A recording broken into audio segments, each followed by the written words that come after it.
नमस्कार, आदाब। News click के डेली राउंडअप में आपका स्वागत है। आइए नजर डालते हैं आज की सुर्खियों पर। आंदोलन कर रहे पंजाब किसानों की बड़ी जीत, 50 रुपए प्रति क्विंटल बढ़ी गन्ने की कीमत। डीयू नई शिक्षा नीति लागू, बीए इंग्लिश से हटाई महाश्वेता देवी की कहानी द्रौपदी। निजीकरण से क्या सिर्फ उद्योगपतियों का होगा फायदा। चौथी खबर ओडिशा से, जाति आधारित जनगणना की मांग को लेकर बीजेडी करेगी प्रदर्शन। और आखिर में कोरोना अपडेट, देश में 24 घंटों में 34,457 नए मामले, 375 मरीजों की मौत। पंजाब किसान संगठन के नेताओं और पंजाब सरकार के बीच तीसरे राउंड की बैठक में पंजाब के मुख्यमंत्री ने 360 रुपये प्रति क्विंटल पर गन्ना खरीद की घोषणा की है, जिसे किसान संगठनों ने स्वीकार किया है। हालांकि किसान संगठनों की मांग 400 रुपये क्विंटल की थी। 50 रुपये की वृद्धि को ऐतिहासिक वृद्धि बताते हुए किसान संगठन ने वापस दिल्ली मोर्चे पर लौटने की घोषणा भी की है। किसान संगठनों के संयुक्त मंच एसकेएम यानी संयुक्त किसान मोर्चा, जिसके नेतृत्व में देश भर का किसान दिल्ली की सीमाओं पर प्रदर्शन कर रहा है, उसने किसानों को बढ़ चढ़कर आंदोलन में भागीदारी करने के लिए बधाई दी है। इसके साथ किसान नेताओं ने लंगर चलाने वालों सहित सभी प्रदर्शनकारियों और उनके समर्थकों का धन्यवाद किया है। उन्होंने जनता को भी धन्यवाद दिया है, जिन्होंने प्रदर्शनकारियों को कुछ असुविधा के बावजूद भी सहयोग दिया।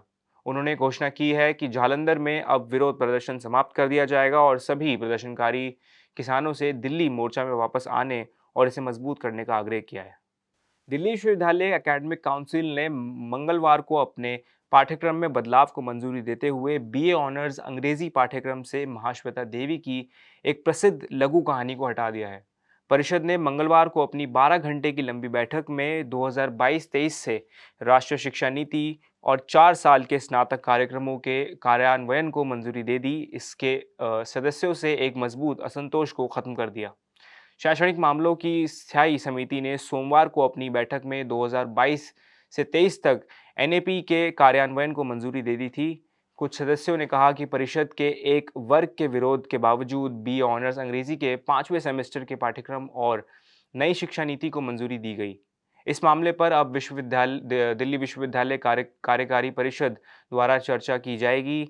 डीयू के सूत्रों ने कहा कि अकादमिक परिषद के कम से कम 14 सदस्यों ने बीए ऑनर्स पाठ्यक्रम में बदलाव पर एक असहमति नोट दिया है, जिसने महाश्वेता देवी की लघु कहानी को हटा दिया।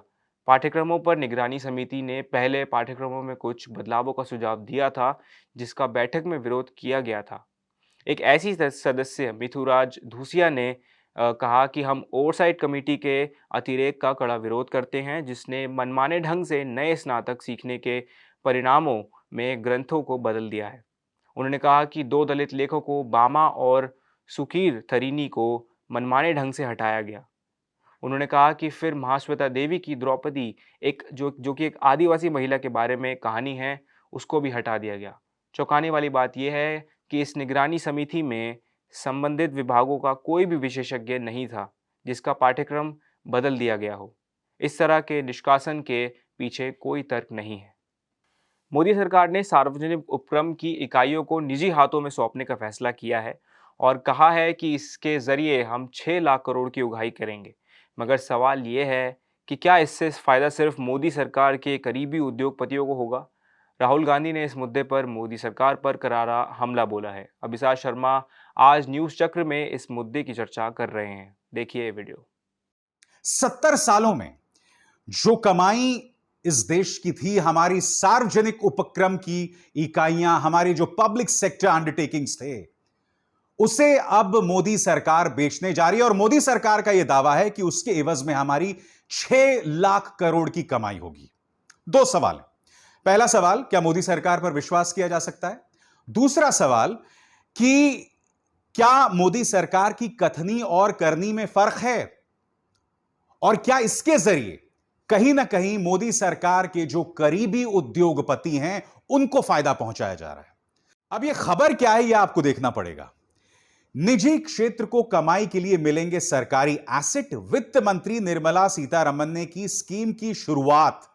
आगे क्या कहा जाता है? राष्ट्रीय राजमार्ग, railway route, stadium, warehouse, power grid pipeline जैसी सरकारी बुनियादी ढांचा संपत्तियों को निजी क्षेत्र को कमाई के लिए लीज पर देकर केंद्र की मोदी सरकार करीब 6 लाख करोड़ जुटाने की तैयारी कर रही है। वित्त मंत्री निर्मला सीतारमन ने इसके लिए आज यानी सोमवार शाम को नेशनल मॉनेटाइजेशन पाइपलाइन प्रोग्राम की शुरुआत की। निर्मला सीतारमन ने यह भी कहा कि इससे जो हमारा बुनियादी ढांचा है वो बेहतर होगा। कहीं ना कहीं निर्मला सीतारमन इस बात की ओर इशारा कर रही थी कि प्रधानमंत्री ने लाल किले के प्राचीर से कहा कि हम देश के ढांचे को, बुनियादी ढांचे को डेवलप करने के लिए, देश के अंदर युवाओं के अंदर जो बेरोजगारी है उसे दूर करने के लिए 100 लाख करोड़ रुपए जो हैं वो लगाने वाले हैं। और यह पैसा कहां से आएगा? वो पैसा शायद इस 6 लाख करोड़ से भी होते हुए आएगा। ठीक है, क्योंकि निर्मला सीतारमन क्या कह रही हैं? बेहतर होगा बुनियादी ढांचा। वित्त मंत्री निर्मला सीतारमन ने अपने 2021-2022 के बजट भाषण में दरअसल नए बुनियादी ढांचे के निर्माण के लिए सार्वजनिक बुनियादी ढांचा संपत्ति का मौद्रीकरण एक बहुत महत्वपूर्ण वित्त पोषण विकल्प बताया था। दिक्कत क्या है निर्मला जी कि प्रधानमंत्री ने ये जो बुनियादी ढांचे को बेहतर करने के लिए पिछले 3 साल से वादा किया है और वो हर साल उसी वादे को दोहराते रहते हैं। ये मैं नहीं कह रहा हूं, आप खुद सुनिए। पिछले 3 भाषणों में जो उन्होंने लाल किले से दिए, वही बात को बार बार प्रधानमंत्री दोहराते रहे। ओडिशा में बीजू जनता दल ने मंगलवार को जाति आधारित जनगणना की मांग को लेकर एक व्यापक आंदोलन शुरू करने की योजना की घोषणा की है। इससे पहले बिहार के मुख्यमंत्री नीतीश कुमार के नेतृत्व में एक डेलीगेशन ने जाति आधारित जनगणना की मांग के साथ प्रधानमंत्री नरेंद्र मोदी से मुलाकात की थी। बीजू जनता दल के 2 वरिष्ठ मंत्रियों आरपी स्वैन और एके साहू ने कहा कि जाति आधारित जनगणना की मांग को लेकर पार्टी के कार्यकर्ता गांव से राष्ट्रीय राजधानी तक आंदोलन करेंगे। उन्होंने दावा किया कि जाति आधारित जनगणना से अन्य पिछड़ा वर्ग यानी ओबीसी के लोगों को न्याय मिलेगा। राज्य की आबादी में लगभग 54% हिस्सा ओबीसी का है। मुख्यमंत्री नवीन पटनायक के नेतृत्व वाला क्षेत्रीय दल लंबे समय से जाति आधारित जनगणना और आरक्षण पर 50% की सीमा को हटाने की मांग करता रहा है। इससे पहले केंद्र ने इस मांग को खारिज कर दिया था। वरिष्ठ बीजू जनता दल नेता और राज्य के खाद्य आपूर्ति और उपभोक्ता कल्याण मंत्री स्वैन ने कहा कि इस जनगणना से केवल ओडिशा को ही नहीं बल्कि पूरे देश को मदद मिलेगी। भारत में एक दिन में कोविड-19 के 37,593 नए मामले सामने आने के बाद संक्रमितों की संख्या बढ़कर 3,25,12,366 हो गई है। वहीं एक्टिव मरीजों की संख्या बढ़कर 3,22,327 हो गई है। केंद्रीय स्वास्थ्य मंत्रालय की ओर से बुधवार को सुबह 8 बजे जारी आंकड़ों के अनुसार संक्रमण से 648 और लोगों की मौत के बाद मृतक संख्या बढ़कर 4,35,758 हो गई है। देश में अभी तक 3,22,327 लोगों का कोरोना वायरस संक्रमण का इलाज चल रहा है, जो कुल मामलों का 0.99% है। पिछले 24 घंटों में एक्टिव मामलों की संख्या में कुल 2,776 मामलों की बढ़ोतरी दर्ज की गई है। मरीजों के ठीक होने की राष्ट्रीय दर अब 97.67% है। देश में बुधवार सुबह तक कोविड-19 वैक्सीन की कुल 59 करोड़ 55 लाख खुराक दी जा चुकी हैं।